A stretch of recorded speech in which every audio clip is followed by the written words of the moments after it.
Pituitary gland secrete 6 pituitary hormone. अब ये जो इतना सारा ये है, इतना सारा ये ग्लैंड छोटा सा, इतना सारा है ये पिट्यूटरी। और क्या करता है ये देखें, इसके फंक्शन जरा देखें। पिट्यूटरी पहला ये है ल्यूटिनाइजिंग हार्मोन्स रिलीज करता है। ल्यूटिनाइजिंग हार्मोन क्या करता है, औरतों में क्या करता है, control menstrual cycle, help release ओवा एग्स। मेंस्ट्रुअल साइकिल को कंट्रोल करता है ये हार्मोन और एग को रिलीज कराता है। मैन में क्या करता है, causes testes to secrete testosterone.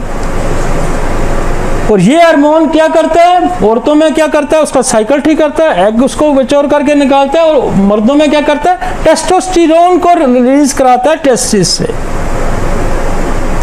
अगर ये हार्मोन ही नहीं बन रहा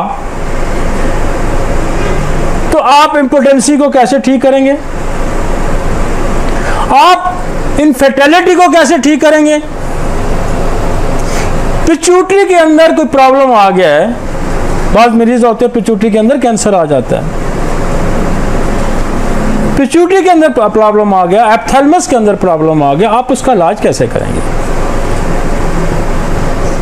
आप अंधा दूध फायर करेंगे, लग गया तो तुक्का, ना लगा तो गया, लग गया तो ठीक है, ना लगा तो ठीक है। यार आप साइंटिफिक तरीके से इलाज करें ना उसका। आप पहले एनालाइज करें कि कहाँ प्रॉब्लम आ रहा है और इसके टेस्ट हैं। LH आपने बस रिपोर्टें आती है ना LH की, LH लेवल चेक किया जाता है, FSH लेवल चेक किया जाता है ना। हार्मोनल सारा टेस्ट मौजूद है ना, मुश्किल है। और ये 6 थोड़ा सा मैं ये कहता हूँ, ये आज आप एक दफा इसको रिवाइज करेंगे, आप सीख जाएंगे, आप समझ जाएंगे, बिल्कुल समझ जाएंगे। ये कोई मुश्किल साइंस नहीं है। ये साइकिल DNA से जो मैंने चलाया है, हम नीचे यूट्रस और टेस्टिकल तक जाएंगे, आप ये समझ जाएंगे। एक दफा नहीं समझ सकते, 2 दफा पढ़ें, 4 दफा पढ़ें, 6 दफा पढ़ें, 10 दफा पढ़ें, महीना लगाएं इसको समझने में। आप समझ गए तो खुदा की कसम आपको इतनी अच्छी नींद आएगी, इतना आप खुश होंगे, इतना आप रिलैक्स करेंगे और इतना अच्छा कंपटीशन करेंगे, इतने अच्छे मरीज ठीक करेंगे। अब इस साइकिल को जरा समझने की कोशिश करें। मुश्किल लग रहे हैं ये नाम आपको, थोड़े मुश्किल है, लेकिन ये आप समझने की कोशिश करें। आप ये समझ गए, 1 दफा देखें, 2 दफा देखें, 3 दफा देखें, फिर आपको मजा आ जाएगा। मैंने जब पहली दफा ये समझा, पहली दफा मैंने जब बच्चों का इलाज, बहुत पुरानी बात है, कोई 20 साल पर, पहली दफा जब हमने समझा, हम अक्सर कहा जाता था कि बच्चा जो है ना अब नॉर्मल पाता है, ये औरत की खराबी है, ये कहा जाता है, यार ये औरत ही ऐसी है, इसने बच्चा ही अब नॉर्मल, ये बच्ची पैदा कर दी इसने, ये बच्ची ही पैदा कर दी।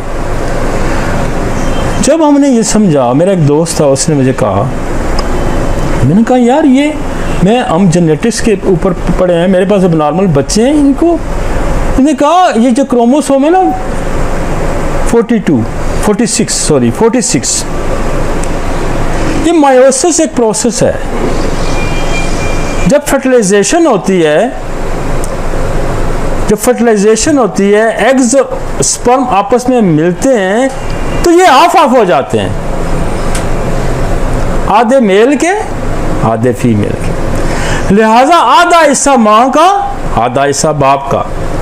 फिर हमें समझ आई कि ये जो एक तरफ माँ की बीमारियां, बाप की बीमारियां, ये अब नॉर्मल करती हैं, सिर्फ माँ की बीमारियां अब नॉर्मल नहीं करती। तो मैं आपको बताऊं कि ये मेरी अर्ली प्रैक्टिस की बात है, मैं पूरा महीना खुशी से मस्त था कि मुझे एक क्रू मिल गया। फिर हम बाजूर बच्चों के हम कैंप में हम पूरी माँ की हिस्ट्री लेनी, फिर बाप की भी हिस्ट्री, इधर से कुछ निकला उसको एड्रेस करा, इधर से कुछ निकला। तो ये जो साइकिल है इसको समझना।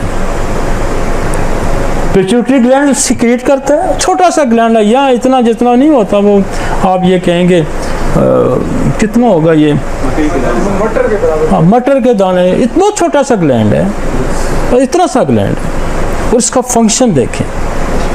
इतने पावरफुल हार्मोन रिलीज करते हैं और ये स्टेरॉयडल हार्मोन्स हैं। FSH क्या करता है? Help control menstrual cycles and grow of ओवा। ये फॉलिकल स्टिमुलेशन हार्मोन इसको कहते हैं। ये मेंस्ट्रुअल साइकिल और एग्स को मैच्योर करने में हेल्प करता है और मैन में हेल्प इसकी क्या है? Help with the sperm production.